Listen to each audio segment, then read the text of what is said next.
Thank you for your interest in the Utah Genuine Progress Indicator study. Erica and I estimated the Utah Genuine Progress Indicator for the 1990-2007 period in order to assess the change in the state's well-being over this period. And as we see in this graph, Utah experienced a steady growth, economic growth during this period as measured by the GDP, which is gross domestic product, that is commonly used as an economic well-being indicator. And during this period, when expressed in per capita terms, actually our GDP growth registered 6.4% on average between 1990 and 2007. And that's a very impressive rate of growth. But what does it mean in terms of our well-being, changes in well-being?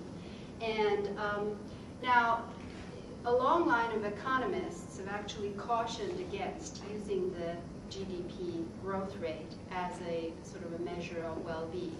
And the reason for that is that GDP measures the market transactions. It's a tally of market transactions in a given year. And as such, it does not include the non-market services from which we derive benefits, such as housework, volunteer labor, or services of the environment to our well-being. And it also includes some bads or some costs that we actually incur to deal with some societal problems, such as crime or divorce, and all of these are, when they go through the market, actually add up to the GDP and register as if we are achieving improvements in our well-being. So, so basically then, we have an alternative indicator in the form of GPI. And GPI is an excellent alternative to GDP for several reasons. It's a monetary measure, so it's measured in the same units as GDP. It's a single number, so it can be tracked in the same way that people are used to seeing GDP statistics released. It's tracked over time, so we can look at trends.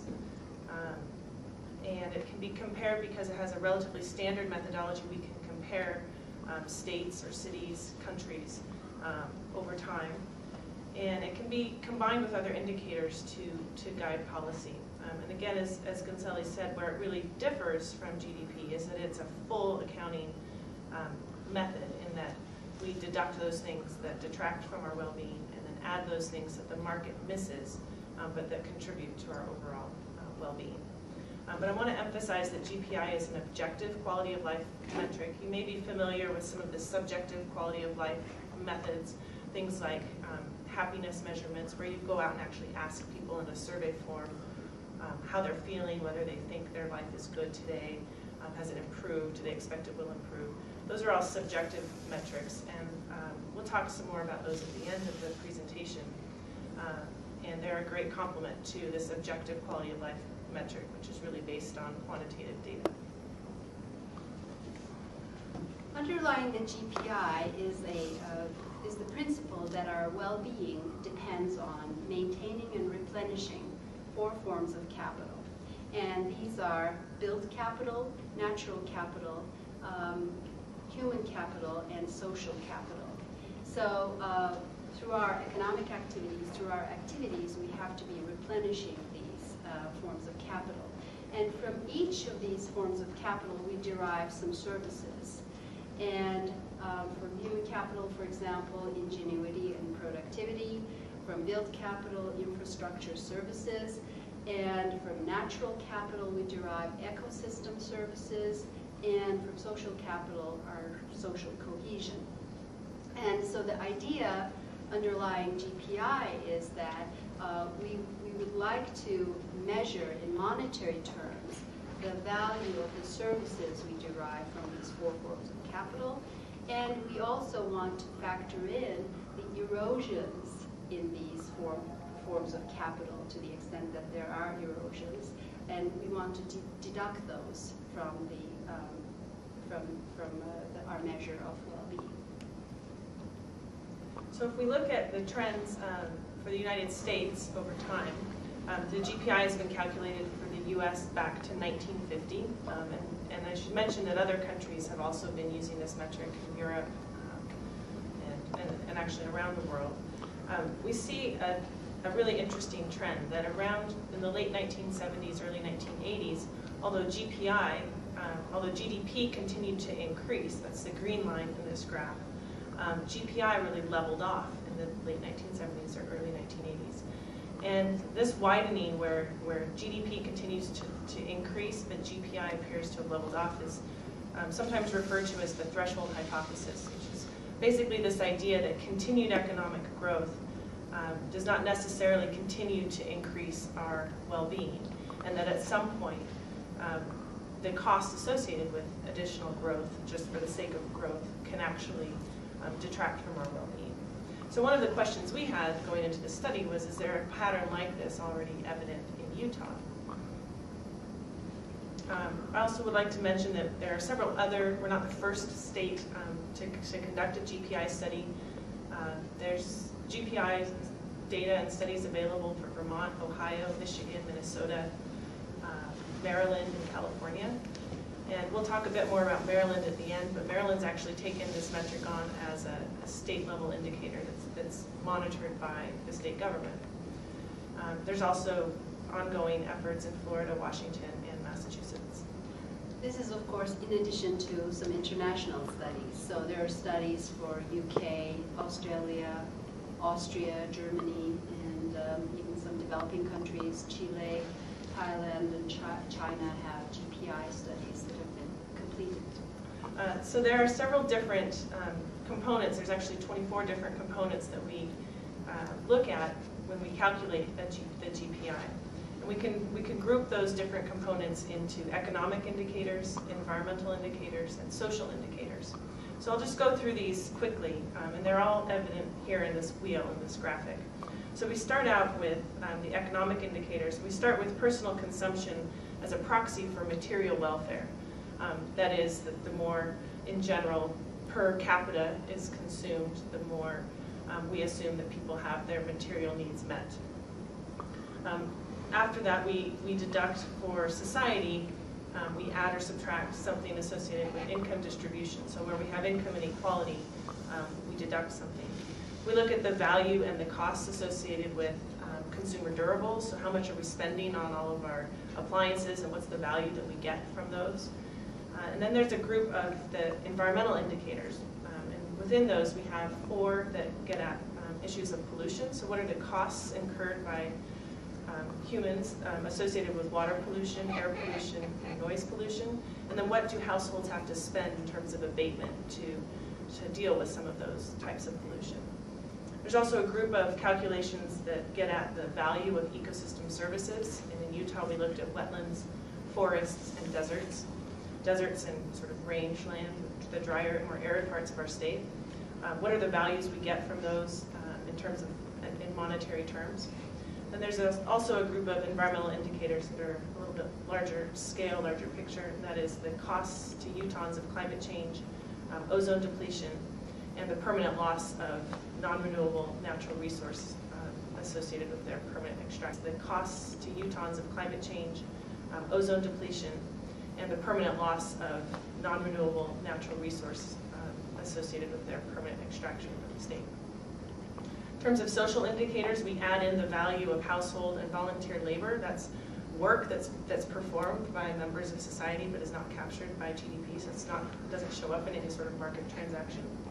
And then we deduct costs that do show up as market transactions but are really not of benefit to people. Those things like crime, family breakdown, vehicle crashes, the cost of commuting.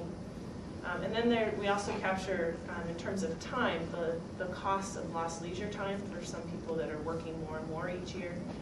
And also, on the flip side of that, the cost of underemployment, so people that aren't able to work as much as they would like.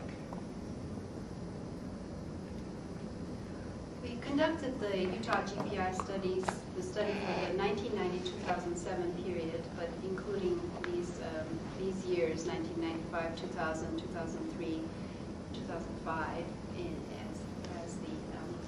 as the years. We have estimated the GPI for the state as a whole and 6 of its most populous counties, Cache County, Davis, Salt Lake, Utah, Washington, and Weaver counties. All the monetary estimates are in 2000 US dollars, so we kind of net out the effect of inflation. And in general, our methods are consistent with the studies that have been completed prior to the Utah study. There are some modifications. For example, of course, deserts are not sort of a contributing factor, I guess, in other states in the U.S. And so we have that as a modification. Unlike the GDP, which is a tally of all market transactions, in the calculation of GPI, there are a lot of assumptions made and decisions made. But we had the benefit of a technical committee that actually guided us in some of these assumptions and decisions as to what kind of values we assign or what kind of assumptions we make. So it's a fairly robust, I would say, methodology that we've followed. Just a few more notes on our study before we get into some of the results. We want to emphasize that this study is not meant to be policy prescriptive. There's not one particular decision or set of policies that we're really advocating. Rather, we think this is a great tool for the state to use in their decision-making processes. It's a transparent framework. We have all of our calculations available online if anyone wants to look through them and make suggestions for future changes. We really hope that this study is a basis for dialogue. Sort of kicks off this question of what do we really mean by improved well-being, and is growth always a contributor to our well-being? And then I just want to reiterate and emphasize that we're open to suggestions, and we think this is a kind of starting point rather than an ending point in terms of quality of life metrics for Utah. There's certain modifications that could improve the calculations in the future, and we look forward to that discussion with you and others in the state. And then finally, just a disclosure that we're aware that not all issues that are important to Utah are captured in the GPI. And that's in part because we really tried to follow the national methodology, this sort of standard method. So things like water scarcity, for example, are not captured. What is the cost of water scarcity in parts of Utah? Things like nuclear waste are also not incorporated in the pollution calculations. So those are some issues that we know could be added in the future. And then it comes down to a question of how much do we want to be able to compare ourselves to other states. The more we deviate from methods that others are using, the more difficult it is to compare. The GPI metric is a fairly data-intensive metric, and for each of those, we're kind of looking at the wheel again from a data perspective. And for each of the components of GPI, there is a non-monetary quantitative data, and there's also a value or a cost, a unit cost. So, for example, in the case of air pollution, we have emissions data from the Utah Division of Air Quality, and we also have cost per ton of emitted pollutant data, so to calculate the total cost of air pollution. Similarly, in the case of housework, value of housework, we have from the American Time Use Survey, housework hours spent by employed, unemployed, women and men. And we also have, of course, labor force statistics that come from the Bureau of Labor Statistics, and the hourly wage data of replacement workers. So those are the housekeepers. Their hourly wage rate is used to calculate the value of housework. I just want to add one more thing about data, and that is that we tried wherever we could to get the most detailed and local Utah-specific data that were available. And in most cases, we do have Utah-specific data. Sometimes we don't have data down to the county level, so there's some interpolation that's required to do some of these calculations. And in some cases, we have to use, like for example, the costs per accident. Those costs are at the national level, like what is the cost of a vehicle accident. We don't have Utah-specific data for that. So just that disclosure that there's varying levels of detail in each of these different components. So bringing together all of these components for 2007, and this is sort of the overall picture.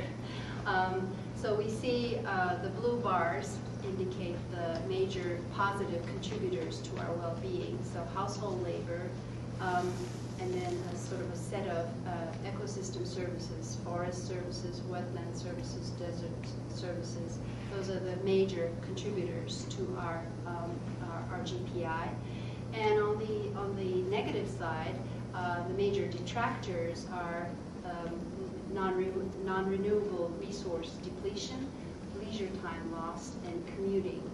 And so that sort of is our overall picture of components. Yeah, and those are the components outside of where we start, which is personal consumption, which is clearly the largest bar here on this graph. So what this graph picks up from the one that Gunseli was just showing, and shows really how we get to arrive at a GPI calculation. So we start with personal consumption, which is this red bar here. And then to that, we add all of these blue bars. So we add the value of household labor, forest and ecosystem services, all of these various volunteer labor.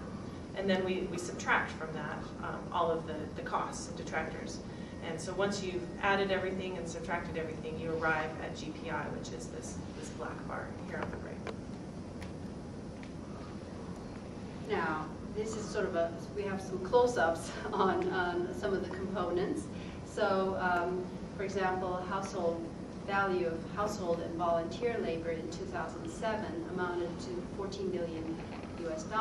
And that, if we kind of compare to the Utah's GDP, constitutes 16% of the state GDP. So it's a staggering, huge value in terms of contribution to well-being, which of course is not included in the GDP itself. Similar to that, for ecosystem services, if you add up the value of deserts, forests, and wetlands in terms of the services they provide to Utahns, those total $25 billion, which is about 30% of the GDP in 2007. A good example of this would be the watersheds around the Salt Lake Valley that were protected in the early 1900s to protect our drinking water source. And as a result, we still have a very reliable source of very clean drinking water to a large population. So on the positives, we have per capita divorce costs have gone down, and because underlying that is the decline in the divorce rate in the state. And nationally, that is the case as well. It's declining over this period. The crime rate has also gone down, and the per capita cost of crime has also gone down.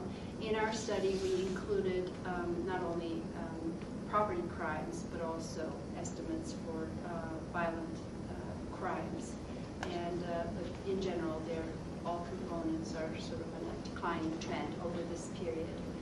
And the auto accidents have also gone down, and that goes to, I guess, public education efforts, seat belts, and a number of other sort of changes that have occurred during this time period. And once we start looking at some of the costs, one that seems to be of great interest to Utahns is the costs associated with air quality. The emissions of air pollutants and the costs both went up over this time period, though we have made some improvements in terms of total emissions since 2000, and that's something that we really should recognize, especially given the fact that we've increased our population during that same period. The large increase between 1990 and 2007 in terms of costs associated with poor air quality in Utah is in part associated with growth in populated areas, so more people are being exposed to harmful air quality. In total, in 2007, the costs associated with air quality in Utah were just over $400 million per year. Most of those damage costs are associated with health costs from people being exposed to poor air quality, especially during inversions, which we know is a common phenomenon in the valleys in Utah. You can see that here in this photograph. These photographs were taken 1 month apart. You can see on a clear day versus a day when we have an inversion, there's a huge difference in visibility. Similarly, we looked at cost of driving. We know that transportation planning is something that a lot of people are interested in, and so we pulled out 3 different components from GPI and lumped them together. Those are the cost of commuting, the cost of crashes, and then just the mobile emissions, so the air quality component associated with driving. And if you add those 3 together for 2007, it amounts to about $7.9 billion in costs to Utah. So these are costs that are right now captured as positives for the most part in the GDP, but we see as detracting from well-being. And then last, for the natural resource components, there was a 10% loss in the acreage of prime farmland in Utah, and that's of great concern to Utahns because this is our future food security. So the cost associated, or the value associated with prime farmland does not include what's produced on that land, because we see that shows up in personal consumption for those people that are making their living off of the land.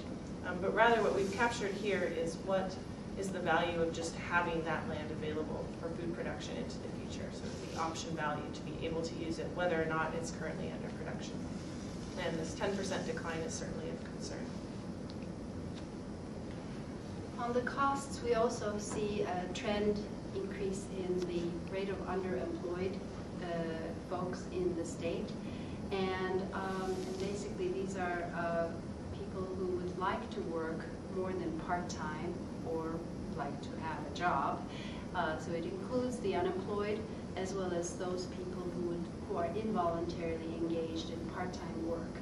And their numbers are increasing, and of course the number of hours that they could have provided is also increasing. So we kind of factor in these unprovided hours, labor hours, and attach a hourly wage rate to those to come up with the cost of underemployment for the state.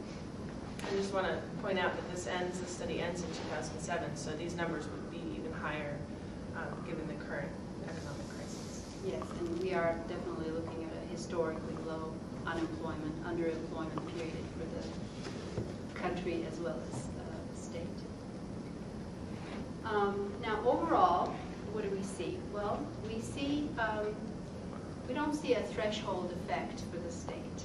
In other words, the Utah GPI is sort of trending upwards over this period, but it is growing at a slower rate than the GDP. And I had earlier mentioned that during this 1990-2007 period, the Utah GDP per capita had grown by 6.4%. The GPI per capita has grown by 3%, half that over this period of time. So we're seeing progress, but it is at a slower rate. And it is, as you can see, the sort of the blue line trending upward is sort of closely, I guess, following the trends of the GDP and GPI. So in other words, our personal consumption is a kind of a main driver of our upward tick in the GDP as well as the GPI. In terms of overall GDP, GPI, and the components of the GPI, what we're seeing is the economic components of GPI are driving the trend of GPI upward, but down below you see sort of slight trend downwards in the social indicators and the environmental indicators, such that the net effect of the economic, social, and environmental is one that kind of pulls down our GPI compared to the GDP. And these findings are in line with several other studies that have been completed for Utah. In 2007, the Utah Population and Environment Coalition released the Ecological Footprint Study that looked at our amount of consumption and amount of production of our biological production of our lands in aggregate. And what they found was that between 1990 and 2003, we went from being in ecological surplus, meaning that in terms of biological resources, our lands were producing more than our citizens were consuming. And by 2003, that had flipped, and we were now in an ecological deficit, meaning we're reliant on ecosystems outside of Utah to produce for the biological production for the things that we consume here in Utah. There was also a study done by Envision Utah in 2007 that looked at this subjective well-being. So this is where they actually went out and surveyed Utahns and said, how are you feeling about your life? Do you expect it to be better in the future? What are the greatest contributors to your quality of life here in Utah? What are the detractors? And that was a follow-up from a 1996-1997 study. So we were able to look at a trend over 10 years. What they found was that Utahns report a very good quality of life. And the things that come up the most that people refer to are low crime. That was something we also observed in the GPI study. Proximity to family and proximity to nature. But there was concern kind of across the board by Utahns in terms of growth. And those things that are of concern are traffic, overpopulation, development, and housing issues. There's general support in Utah for quality growth, and that's evidenced by the support of Envision Utah and the Quality Growth Commission as part of the governor's office. So if we take those two studies and kind of overlay them with the GPI results, we find some interesting trends. So if you look at the orange bars here, represent the ecological footprint study, where we went from ecological surplus to ecological deficit between 1990 and 2003. And that trend certainly follows with the trend in our environmental indicators for GPI, a slight decline. Similarly, with the quality of life study that Envision Utah did, they found that, yes, Utahns are still reporting a high quality of life, but their reports are going down. So 10 years, in 1996 and 1997, Utahns were reporting a higher quality of life than they were by 2007. So that's, we see that similar sort of trend in our social indicators for GPI. So we'd like to talk about some of the policy implications of our study. Obviously, the GPI gives a snapshot of our well-being, so in each year we get a sense of our well-being, so it reflects past decisions of policymakers in the state, but it also provides a blueprint for going forward, and because it provides a monetary framework that is multidimensional as well as could be aggregated into a single measure, policymakers could evaluate trade-offs, spending on this versus that, what would be the benefits, what would be the monetary costs of doing so. They could evaluate, using this framework, they could do such evaluations and therefore prioritize the use of public funds. It could also be adopted by the state, similar to the way Maryland has adopted the GPI.